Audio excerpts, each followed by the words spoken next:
Broadcasting from Now Media Network's headquarters in Houston, this is Be Productive, hosted by business strategist and productivity expert Clara Capano. Join us to discuss the most critical issues affecting our businesses with a fresh, practical, and objective discussion on the first bilingual media network in the United States. Be Productive starts right now. Hello and welcome to another episode of Be Productive. I am your host, Clara Capano, and this is the show where we cut through all the noise and we really get to the heart of what it means to be truly productive in our businesses. So excited for our show today. We're going to have some amazing guests, and our first segment is going to really get to the heart of what it means to build our bottom line and how we can do that all while staying productive. So you're going to want to take lots of notes for this one. I am bringing up my friend Ryan, who is an impact strategist. So Ryan, welcome to the show. Thank you for having me here. It's an honor. It is so great. You know, you have such an amazing background, and your focus is on helping business owners and leaders make sure that they are setting themselves up strategically so that they can build that healthy bottom line. What I want to talk about with you today is the dichotomy of having impact, building the bottom line, and also staying efficient. Because we know that one of the things that can zap our inefficiencies or zap our productivity is by having inefficiencies in our systems. So I would love to hear from you. In your area of expertise, what are some of the most common operational inefficiencies you see and you encounter when you're working with your clients? I would say the most common ones I run into are unclear workflows, outdated systems, and the biggest of all, lack of accountability. Addressing these involves mapping out processes, identifying bottlenecks, and implementing automated tools while creating a culture of ownership through clear roles and responsibilities. But I cannot stress enough, accountability is pretty much the most important thing you can have in your business outside of a clear plan and vision. Absolutely. You know, and it's so funny because we know we need accountability, yet so many of us, when we're in it, we don't like to be held accountable, especially as entrepreneurs. We like to have that flexibility and freedom. Why is it so important for a leader to hold their people accountable? And maybe what are some ways that they can, I guess, communicate the importance of accountability so their people are going to be more open to having accountability? I like to sum this up in a kind of a funny way that helps my clients remember this. Our brains are wired for survival, not thrival. But we know growth does not come from comfort zones. So being uncomfortable gives you the ability to grow and adapt. So the importance of accountability is to keep you on your toes, to keep you uncomfortable, to keep you reaching for the next highest level, next highest standard. And with someone holding you accountable or keeping that pressure to you, you're going to reach new heights. You're going to hit new objectives, and you're going to become the better version of yourself. And that's really, I mean, that's what we want is we just want to be better today than we were yesterday. It's not about being perfect. It's always about growing and working towards that. So very well said. Thank you. I want to now tie this into the idea of flexibility because we have systems. We need to stay consistent with our systems.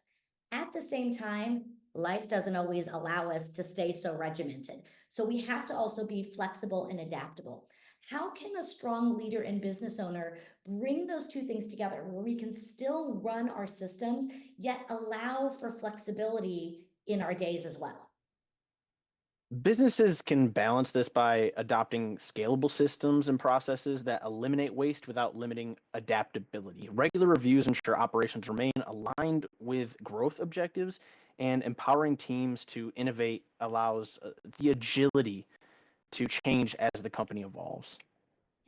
I love that. I love that idea of, helping our teams and empowering them, letting them know these are the parameters, and this is how we can get there. And I think when a strong leader can show their trust, show their belief in their people, and set the expectations of this is where we're going. But then it's the micromanaging. when we can let go of that micromanaging and giving them sort of the flexibility and the freedom to get it done their way. Would you agree that that's something that can really help to maintain and really help us get to the bottom line? Oh, absolutely. I think of that effectiveness and effective leadership is a lot like parenting, right? Mhm. You've got to genuinely care about the people you're leading because that also means in a time where they need to be held accountable and discipline needs to be had, it's coming from a place of love and care. You truly care about their success, meaning sometimes you've got to do things or say things that they don't like because you see the forest past the tree that's standing in their way. Absolutely. And this is such a passion spot for me. And this is really my, area of focus as a speaker and as a consultant too, is really helping leaders understand that the best way to build the bottom line is to build your people. And that's exactly what I hear you saying right now too, is have that genuine care and concern for your people. They feel that. And when they know that they are cared for, when they know they're a part of something, they just operate at a higher level. And that's really what we want to, get to. Now, Ryan, you've been doing this for a while. Again, you are an impact strategist. Love that title, by the way, because so powerful. I know you've got to have some stories. I want to hear, what is a success story that you have of a company that you've been working with where you were able to get in there with them and help them significantly improve their productivity by changing and adapting their operational systems? So, a great example early on in my career, this is where I have actually met my mentor that became my business partner now. This was early on when I was learning how to be an effective consultant and business leader.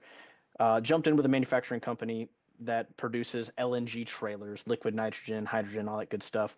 And when I started working with them, they were struggling to maintain any kind of profitability. And in 4 years, we were able to transform that business to sell for 33 times EBITDA.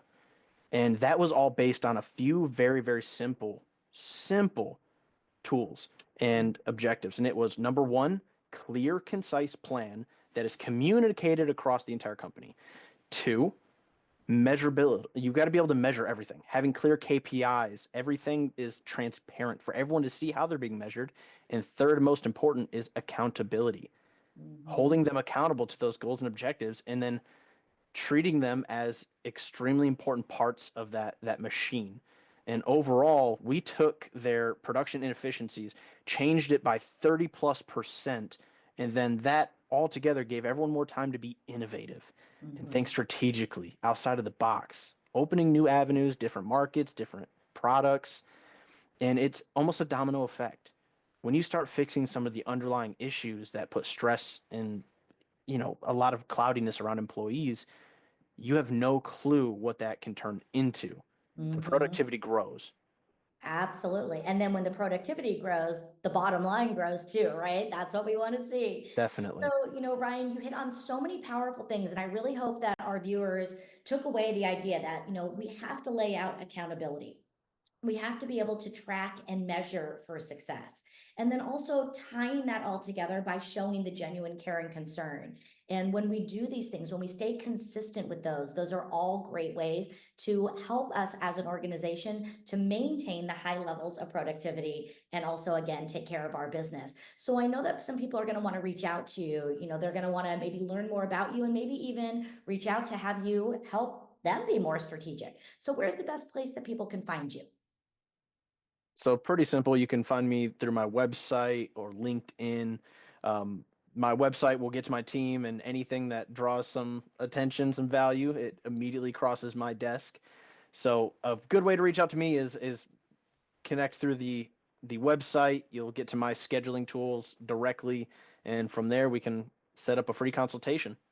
I love it. Well, Ryan, thank you so much for being here. Great knowledge, amazing points. And I know that having you in our corner, that's going to be a way that all of us can go forward and make impact. And for those of you watching, don't go away because we're going to have even more Be Productive coming right back.